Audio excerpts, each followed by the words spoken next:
அனைவருக்கும் வணக்கம். அனைத்து ஜோதிட சொந்தங்களுக்கும், ஜோதிட ஆர்வலர்களுக்கும், ஆசிரிய பெருமக்களுக்கும் எனது பணிவான வணக்கம்.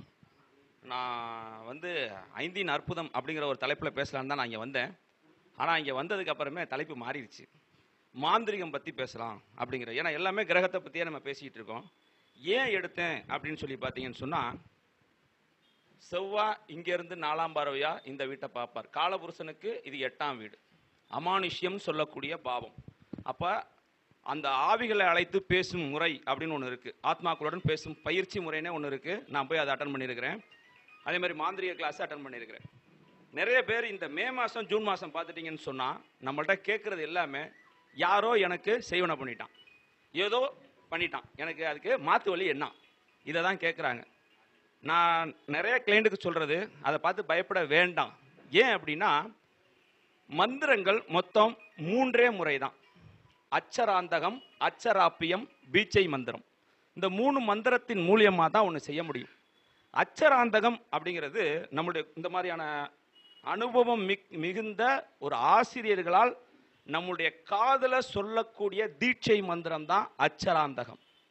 அதை நம்ம வெளியில சொல்லக்கூடாது. சொல்லியே நம்முடைய குருமார்கள் நமக்கு சொல்லி கொடுப்பாங்க. இது உனக்கு காப்பு மந்திரம், இதை நீ எக்காரணம் முன்னிட்டும் சொல்லக்கூடாது அப்படின்னு சொல்லி வைப்பாங்க. இதுதாங்க நம்முடைய சுவாமி மலை உருவான கதை உங்களுக்கு தெரியும்னு நினைக்கிறேன். மந்திரத்தை வச்சு தான் வந்துச்சு. பிரம்மாவுக்கு முருகனுக்கும் பஞ்சாயத்தானது மந்திரத்தை வச்சு தான். ஓம் என்னும் பிரணவ மந்திரத்துக்கு விளக்கம் தெரியல, நீ என்னத்தை போய் படைக்க போற அப்படின்னு சொல்லி முருகப்பெருமான் பிரம்மாவை சிறைபிடிக்கிறார். அப்ப ஈசன் கேட்கிறார், தந்தை கேட்கிறார், தந்தையே ஆனாலும் அது வேணும்னா மாணவனுடைய நிலையில் நின்று நீங்க கேட்டா அதை நான் சொல்றேன். தந்தைக்கு உபதேசம் செய்த ஸ்தலம் அப்படிங்கிற பேர்ல தான் சுவாமிமலை இன்றளவும் இருக்குங்க. இது அச்சராந்தகத்துக்கு சொல்லியாச்சு. அடுத்து அச்சராப்பியம்.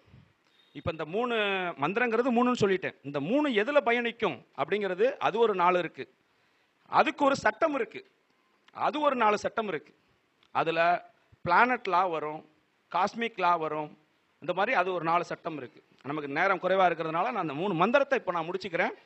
அடுத்த ஒரு வாய்ப்பு வரும்போது அதை நான் சொல்றேங்க. இதுல பார்த்தீங்கன்னா white magic, black magic, productivity magic, அதே மாதிரி ப்ரொடக்ஷன் மேஜிக், டிஸ்ட்ராக்டிவ் மேஜிக் அப்படின்னு சொல்லிட்டு, அதாவது அழிப்பு மந்திரம், தயாரிப்பு மந்திரம், காப்பு மந்திரம், அதே சமயத்தில் தூய மந்திரம், அதான் ஒயிட் மேஜிக். இப்படி அந்த வழியில தான் அந்த மந்திரத்தை செய்ய முடியுங்க. இது அச்சராந்தகம் பார்த்துட்டோம். அச்சராப்பியம் அப்படிங்கிறது நம்ம தினமும் கேட்கக்கூடிய சுப்பிரபாதங்கள், கந்தசஷ்டி கவசங்கள், நம்ம படிக்கக்கூடிய எல்லாமே அச்சராந்தக மந்திரத்தில் வந்துடும். இது பொதுநிலை மனிதர்களுக்கு பயன்படும், அவ்வளவுதான். அடுத்து இந்த பொதுநிலை மந்திரம் அப்படிங்கிறது நம்ம சரியான முறையில் பிரயோகிக்கும் போது தான் வரும். அதனால தான் நம்ம சித்த புருஷர்களும் சரி, நம்முடைய முன்னோர்களும் சரி, அந்தந்த மந்திரத்திற்கு ஒரு முத்திரையை கொடுத்து அந்த மந்திரத்தை செய்ய வச்சாங்க. ஒவ்வொரு முத்திரைக்கும் ஒவ்வொரு விதமான பலன் உண்டு. காரணம் என்ன அப்படின்னா, இந்த 5 விரல்ல என்ன இருக்குங்க, இந்த பிரபஞ்சம் இருக்குங்க. அதுதான் சொல்றாங்க, அண்டத்தில் உள்ளது இந்த பிண்டத்தில் உள்ளதுங்கிறான். பிண்டம்னா மனிதனுடைய உடல். ஒரு குழந்தை பிறக்கும் போது பிண்டம், அது சத்தம் கொடுக்கலன்னா அது பிண்டம் தான், சத்தம் கொடுத்தாதான் அது ஜீவன். அப்ப இந்த அண்டத்தில் இருக்கக்கூடிய நெருப்பு, நிலம், காற்று, நீர், ஆகாயம்ங்கிற அந்த பஞ்சபூத தத்துவம் நம்மளுடைய 5 விரல்ல இருக்குங்க. அதனாலதான் ஒவ்வொரு முத்திரைகளும் ஒவ்வொரு விதமான வேலைகளை செய்யக்கூடிய தன்மையை கொடுக்குதுங்க. இப்ப இந்த அச்சராப்பியம்ங்கிறது இந்த வேல் விருத்தமா இருக்கலாம், மயில் விருத்தமா இருக்கலாம், அல்லது சஷ்டி அதை பத்தி இருக்கலாம், அல்லது பெருமாளை பத்தினதான நாமங்களை பிரயோகம் பண்றது, இந்த மாதிரி நாம் நமது வாய் வழியாக சொல்லக்கூடிய மந்திரங்கள். இது பகிரங்கமா நீங்க ஓப்பனா சொல்லிடலாம், அதுல பிரச்சனை கிடையாது. அதே சமயத்துல பீச்சை மந்திரம், இதுதான் சமஸ்கிருதமும் தெலுங்கும் கலந்த மாதிரி வரும். இதை எல்லாரும் உபயோகப்படுத்த முடியாது. உபயோகப்படுத்தினால் அதனுடைய பாதிப்பை அவர்கள் சந்திப்பார்கள். அதுல தான் எந்திரம் எழுதும் முறை, தகடு போட்டு தரோம் அப்படின்னு சொல்றாங்கல்ல, அந்த தகடு போடக்கூடியது இந்த பீச்சை மந்திரத்தின் மூலியமாகத்தான் போட முடியும். இதைத்தான் அவங்க கொடுக்கும்போது என்ன கொடுக்குறாங்க, தூய மந்திரம், ஒயிட் மேஜிக் அப்படின்னு சொல்றாங்க, பிளாக் மேஜிக் அப்படின்னு சொல்றாங்க. இப்ப ஒருத்தருடைய செயல், இப்ப பாத்தீங்கன்னா இந்த அமைப்பு படியே இதை ஒண்ணா எடுத்துக்கங்க. மேஷம், மிதுனம், தனுசு, இந்த 3 ராசிக்கும் எப்பயுமே அந்த ஒரு பயம் இருந்துகிட்டே இருக்கும். ஏன் அப்படின்னா காலபுருஷனுக்கு 8ஆம் வீட்டுக்கு மேச ராசி 8ஆ வரும். அதே மிதுன ராசிக்கு 6வது வீடா வரும். தனுசுக்கு 12ஆ வரும். அப்ப இவர்களுக்கு இந்த ஒரு பய உணர்வு எப்பயுமே இருந்துகிட்டே இருக்கும். ஒரு சின்ன காய்ச்ச தலைவலி வந்துட்டாலும் பக்கத்து வீட்டுக்காரன் ஏதோ பண்ணிட்டாங்க, எனக்கு ஏதாவது பண்ணி கொடுங்க, ஒரு தாயத்து போட்டு கொடுங்க, ஒரு தகடு போட்டு கொடுங்க அப்படிங்கிற ஒரு நிலைப்பாடு, ஒரு குழப்ப நிலை இவர்களுக்கு இருந்துகிட்டே இருக்கக்கூடிய ஒரு நிலை இருக்கும் அப்படிங்கிறத இங்க வந்து சொல்லலாம். இன்னைக்கு சந்திரன் போயிட்டு இருக்கக்கூடியது அனுசங்கிற சனி பகவானுடைய நட்சத்திரத்துல. அப்ப இந்த அனுச நட்சத்திரத்துல சந்திரன் போகும்போது இந்த சனி என்பது இந்த பிளாக் மேஜிக்கு பெரிய லெவல்ல உதவி செய்யக்கூடிய தன்மையா இருக்கும். அப்ப இந்த மேஜிக், இந்த ஒரு பாதிப்புல, இந்த மாந்திரிகத்துல பாதிக்கப்பட்டு இருக்காங்க அப்படின்னு நமக்கு தோணுது அப்படின்னா, ஆயுதங்களை பூமியை நோக்கி காட்டக்கூடிய தெய்வ வழிபாடுகளை இவங்க எடுத்துக்கும் போது அதுல அவங்களுக்கு வந்து ரெக்கவரி கிடைக்கும் அப்படிங்கறத இந்த இடத்துல பதிவு பண்ணிக்கலாம். உக்ரகாளி, பத்ரகாளி வரமாட்டாங்க, உக்ரகாளி வருவாங்க. ஆயுதங்களை பூமியை நோக்கி காட்டக்கூடியது. அந்த மாதிரி தெய்வங்கள் அந்த மாதிரியான வேலைகளை செய்யக்கூடிய, அதுல இருந்து அவங்கள ரெக்கவர் பண்ணக்கூடிய ஒரு தன்மை இருக்கும் அப்படிங்கிறத சொல்லலாம். இப்ப இதுல ஒருத்தவங்க பாதிக்கப்பட்டு வர்றாங்க அப்படின்னா நடக்கிற தசாபுத்தியை நம்ம அவசியம் பார்த்துக்கணும். அவங்கள நம்ம ரெக்கவரி பண்றோம்னு சொல்லி நம்ம போய் அதில் மாட்டிக்க கூடாது. எப்பயுமே எந்த ஒரு நபரையும் அவர்களை தொடாம ஒரு காரியம் செய்ய முடியாது. நீங்க எல்லாமே பார்த்துருப்பீங்க, எப்படினாலும் கேட்டிருப்பீங்கல்ல. ஒருத்தருக்கு செய்ய போனோம் அப்படின்னா என்ன கேட்பாங்க? என்ன சார் கேட்பாங்க?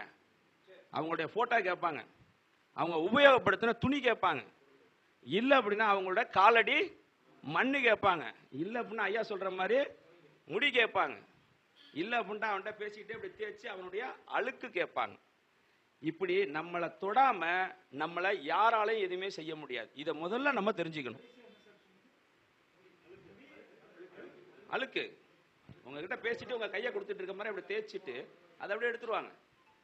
அப்படிலாம் இருக்கு சார். இது என்னுடைய அனுபவம். என்னுடைய குருநாதரோட நான் இருந்தப்ப என்னுடைய ஒரு அனுபவம். கனரா பேங்க்ல மேனேஜர் அவருக்கு ஆல்ரெடி ஒரு குடும்பம் இருக்கு. ஒரு முஸ்லீம் பெண்ணு அவரோட ஒரு இணக்கமாகறாங்க, அவரை எனக்கு வசியம் பண்ணி கொடுக்கணும் அப்படின்னு கேட்குறாங்க. அப்போ எங்கள் குருநாதர் சொல்கிறாரு, அவரோட ஸ்பெம் எடுத்துகிட்டு வந்துட்டேன்னா உனக்கு பண்ணி கொடுக்குறேங்கிறாங்க. அந்த அம்மாவை எடுத்துகிட்டு வந்து கொடுத்தாங்க, பண்ணி கொடுத்தாரு சார். 15 வருஷம் அவர் மனைவி பிள்ளைகளை விட்டுட்டு இந்த அம்மா கூட அவர் இருந்தார். ஆனால் 15வது வருஷம் அந்த ஒரு பீரியடு போட்டு தான் அதை செய்ய முடியும். எந்த நம்ம ஒரு தாயத்து கொடுக்குறோம்ல, அந்த தாயத்துக்கு எத்தனை நாள் வேலியபிள்? ஒரு கயிறு கட்டுறோம்ல, அந்த கயிறுக்கு எத்தனை நாள் வேலியபிள்? அது குறிப்பிட்ட கால அளவு தான், அதன் பிறகு அது வேலை செய்யாது. ஒரு ராஜகனி இருக்கு, எலுமிச்சம்பழம், சாமி சன்னிதானத்தில் வச்சு அதை எடுத்துட்டு வந்து வச்சிருக்கோம், நமக்கு ஒரு பாதுகாப்புக்காக நம்ம வச்சிருக்கிறோம். அப்போ அந்த கனி எத்தனை நாளைக்கு அது பவர்? 7 நாள் தான் சார். அதுக்கு மேலே அந்த கனி வந்து பார்த்தீங்கன்னா ஒன்று கருகிரும், இல்லைன்னா நொந்துரும். அதன் பிறகு அதோட வைப்ரேஷனை அதை ரிசீவ் பண்ணிகிட்டே இருக்க முடியாது.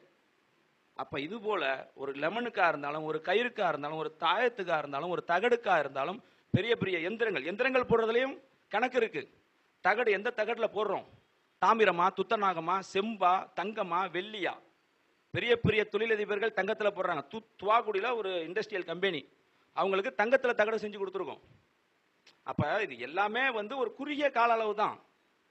இதை வந்து நெடுங்காலம் கொண்டுட்டு போக முடியாது.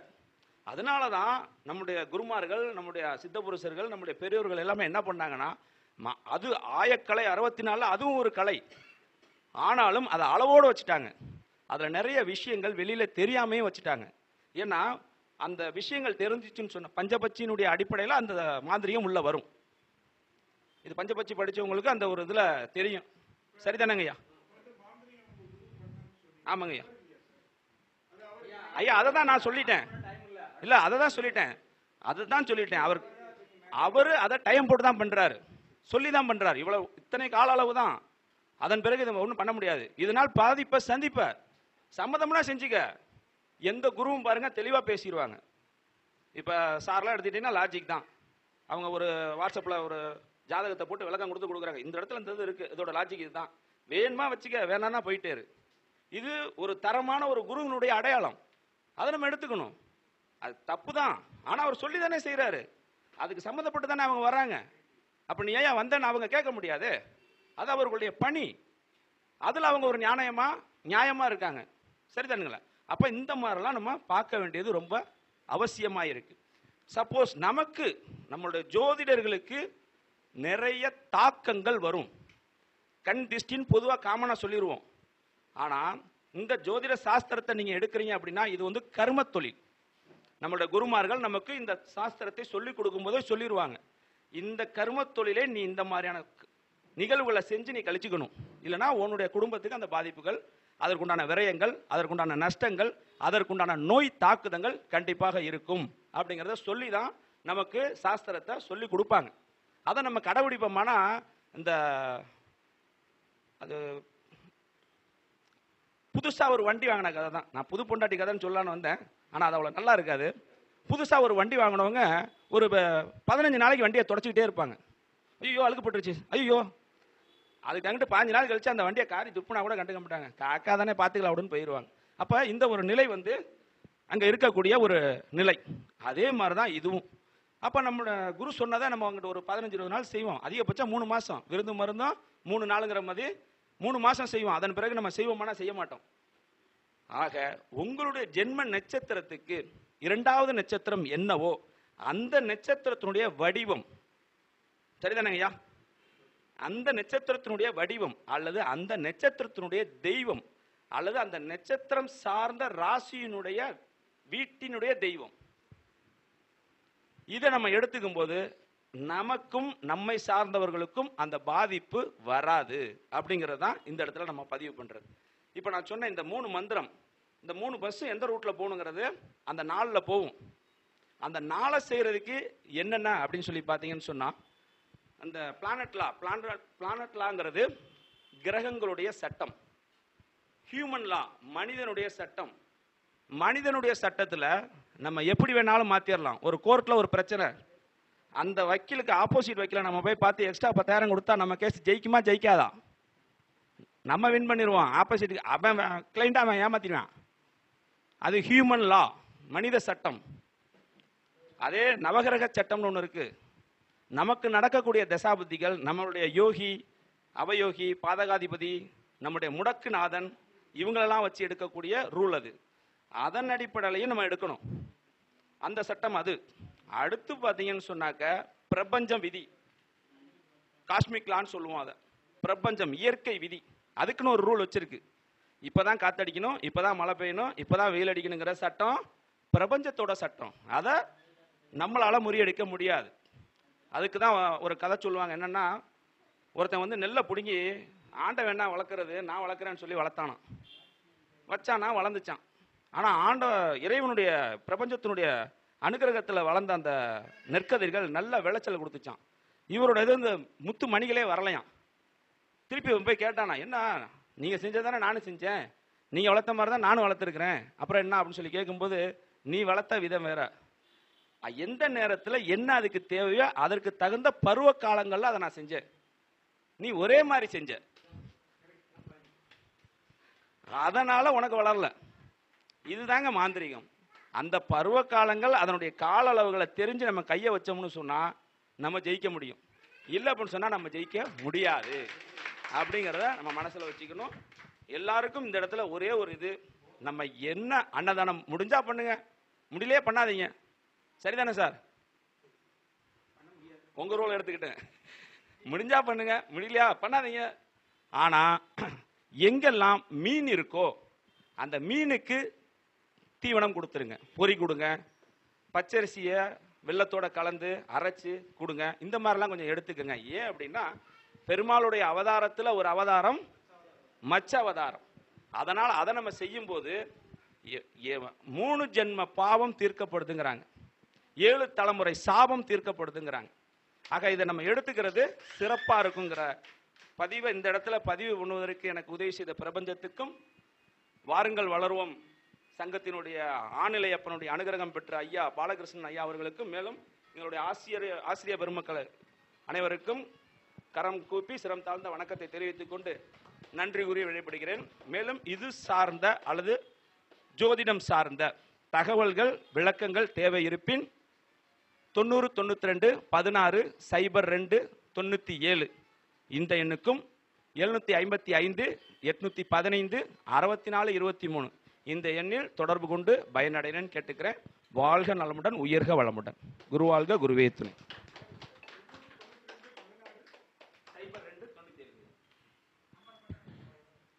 ரொம்ப அற்புதமான முறையில் வந்து பார்த்தீங்க அப்படின்னா நம்மளுடைய ராக்போர்ட் ராஜா, அதாவது மலைக்கோட்டை ராஜா, 4-5 மாசமா நம்ம ராக்போர்ட் ஐயா வந்துகிட்டு இருக்காங்க. மலைக்கோட்டை மாமன்னன் அப்படின்னு முதல்ல சொல்லுவாங்க. யாரை? ராமதாஸ், KS ராமதாஸ் அப்படிங்கிற மாதிரி ஜோதிடத்தில் மலைக்கோட்டை மாமன்னன் ராக்போர்ட் ராஜா அவர்கள். வயலூர் வள்ளல் பெருமானுடைய அருள் பெற்றவர். நம்ம கிருபானந்த வாரியாரெலாம் எவ்வளோ பெரிய அனுகிரகம் பெற்ற மூர்த்தி. அவர்லாம் எப்பயுமே எங்கே போனாலும், எவ்வளோ உயரத்துக்கு போனாலும், எந்த தூரத்தில் போய் உட்காந்து பேசினாலும் அவர் பேசும்போது எம்பெருமான் வயலூர் பெருமான் அப்படின்னு சொல்லி தான் ஆரம்பிப்பார். அந்த இடத்துல இருந்து நமக்கு வந்திருக்கார் ஐயா. அப்பேற்பட்ட இடத்துல வந்து ஐயா அவர்கள் வந்து நிறையா கருத்து சொல்லியிருக்காரு.